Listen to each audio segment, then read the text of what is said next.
Vendredi 20 octobre de l'an 2023, dernier jour ouvrable de la semaine, Bénin Actu Soir. Madame, Monsieur, bonsoir et bienvenue.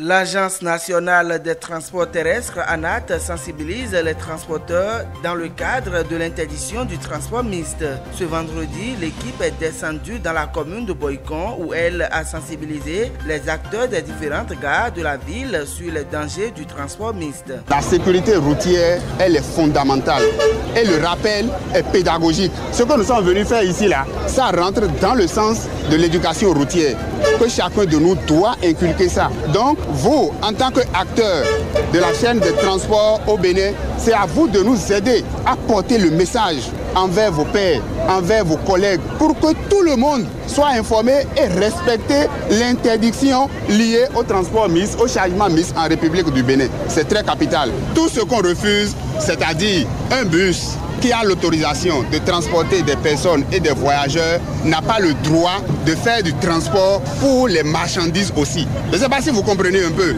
mais quand vous prenez des usagers, quand vous prenez vos clients, ces clients sont à même d'avoir quand même leur colis, leur bagage. Ça, ce ne sont pas des marchandises. Les marchandises, ce que nous appelons les marchandises, vous voyez les sacs de riz par exemple, les sacs de maïs, les bidons, les sacs d'oignons, les sacs d'yam et autres. Ça, c'est des marchandises. Et il y a des véhicules pour faire ce genre de transport. Et que vous savez très bien, c'est ce que nous sommes en train de vous expliquer en fait.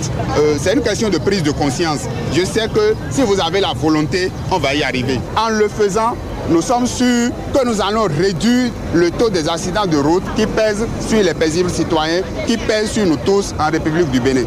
Le ministre des Enseignements maternels et primaires constate avec regret que les instituteurs portent des tenues indécentes et exposent leur physique dans l'exercice de leur métier. Salimane Karimou qualifie ce constat de désobligeant et contraire à la normalité qui est censé faire de l'enseignant un modèle pour l'apprenant et son milieu de travail. Cette remarque, ajoute-t-il, n'encourage pas non plus l'État béninois qui s'emploie à améliorer ses conditions de vie afin de contribuer autant que faire se peut aux charges liées à cette exigence particulière de son métier. Le ministre invite donc les directeurs départementaux, ceux des écoles et les conseillers pédagogiques à transmettre son rappel à l'ordre aux enseignants afin de pousser ces derniers à revoir leur conduite vestimentaire.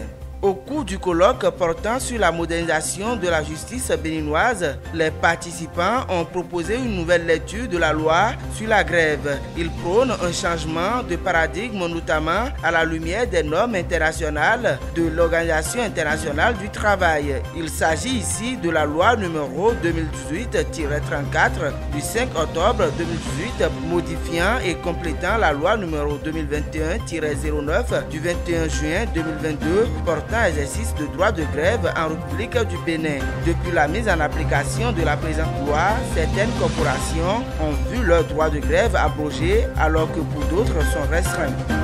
Madame, Monsieur, ce sera donc tout pour Bénin Actu Soir de ce vendredi. Agréable fin de semaine à tous.